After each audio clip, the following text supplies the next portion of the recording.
Good morning po mga kapodnatics. Yan, mag-start na po tayo. Bago tayo mag-start, ang ulam natin for today ay tinola. Tinola na tinipid. Ano po ito? Hanggang episode 10 yan. Mga recipe na tipid para sa ating sitwasyon na krisis. So makatulong ang mga ito para sa ating mga daily na recipe. Okay? So meron tayong manok, obviously. Okay, ito yung pinaka main ingredients natin. Para dumami ang ating kakainin, maglalagay tayo ng tokwa. Okay. Tapos samahan natin ng itlog yan para marami ang ating ulam. Pero tinipid pa rin. Okay. So may need na ang ating kawali. So i-start natin gisa ang luya. Yan. Luya ang magbibigay ng lasa at magtatanggal ng lansa sa ating manok. Okay. Yan. Gisa lang natin ng mga 2 minuto. Kasi medyo matagal po maglabas ng lasa yan. Okay. Sa puntong ito, ilalagay na po natin ang ating bawang at sibuyas. Okay?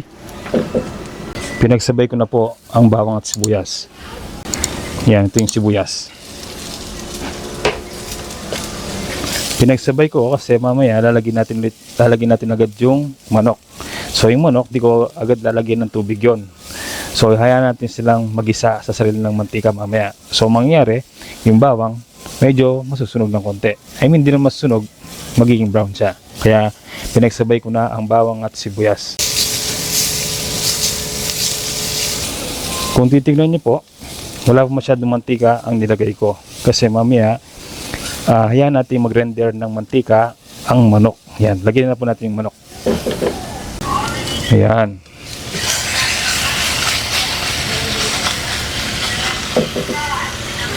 So, huwag kalimutan, isabay itong ating patis. Kung ayaw ng patis, pwede namang asin. Yan. Siyempre, maglalagay din tayo ng paminta. So, makakatulong yan pagtanggal ng lansa. Okay? Yan. So, haluuli natin. Yan. So, ang purpose natin dyan is igisa natin ng medyo matagal. Parang dapat medyo mag-brown yung ating mga manok para lumabas yung mantika nila at mas masarap yung sabaw kapag gano'n ang ginawa natin. Yan. By the way, ang gamit ko pong cooking pot ay isang clay pot po, ceramic. So safe na safe po sa atin yan. Kung gusto nyo makita yung link na nasa baba po, napaka-safe po yan sa ating kalusugan. Yan. So takpan natin yan ng mga 3 minutes, tapos mamaya balikan po natin. Ayan, balikan po natin after 3 minutes. Kung titignan nyo po, naglabas po ng mantika at nagrender ng tubig ang ating manok. Haluin lang natin sandali. Sarap ng amoy, grabe. Maglagay ka lang ng suka, adobo na siya, adobong puti na. Yan. So next step natin, maglalagay tayo ng tubig. Saktong tubig lang po. Yan. Nasa sa inyo po kung gusto nyo ng maraming tubig. Mas maganda marami para maraming sabaw, magkasya sa buong pamilya. Okay? Ay, nakalimutan po. Maglalagay po tayo ng chicken cubes. Sandali lang po. Yan, isang chicken cubes lang from Knorr. Hindi po yan sponsor. Ayan. Takpan po natin. So, balikan po natin ng mga 15 to 20 minutes. Okay? Balik po tayo mamaya. Ayan, balikan po natin after 20 minutes, sarap ng sabaw, grabe oh. Yan, pakita ko lang po ng malapitan. Ayan, kung titingnan niyo po yung sabaw, medyo may mantika. So galing po yan sa ating manok. Mabisa po yan ang ating recipe, tipid tips number 1. Kung nagtitipid po kayo, gayahin nyo lang po ito. Dagdag po kayo ng itlog tsaka tokwa. Yan. So bali ang next step po natin, lalagay po natin tong ating sayote. Pwede rin kayong gumamit ng papaya. Nasa inyo po anong gusto niyo pong gamitin na mga sahog. Sa akin, mas prepare po namin ang sayote. Ayan.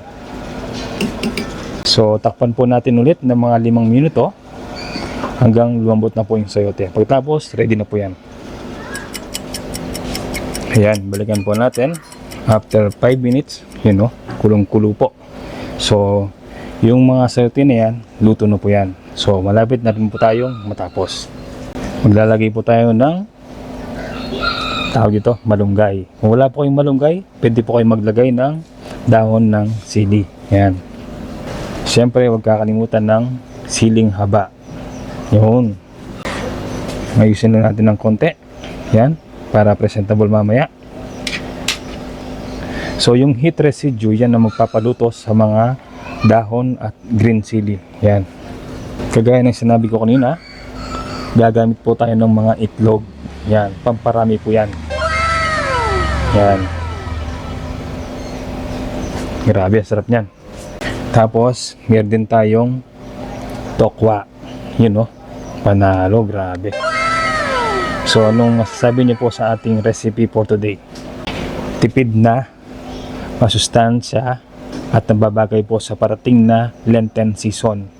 Wala pong ano yan, karne ng baka or baboy. Yun. So, ano pong masasabi niyo sa ating recipe for today? Sana makatulong po ang aming recipe tips 1/10 sa inyong mga araw-araw na recipe. Yan. So, ini-invite ko po kayong mag-like, mag-subscribe sa aming YouTube channel. At pag-share na rin po itong mga recipe natin para makatulong po sa inyong mga kaibigan, sa inyong mga kamag-anak, para matuto silang magtipid sa darating na mga panahon, lalo na ngayong crisis. Yan, no? Pakita po sa inyo. Sarap ng sabaw, grabe, oh.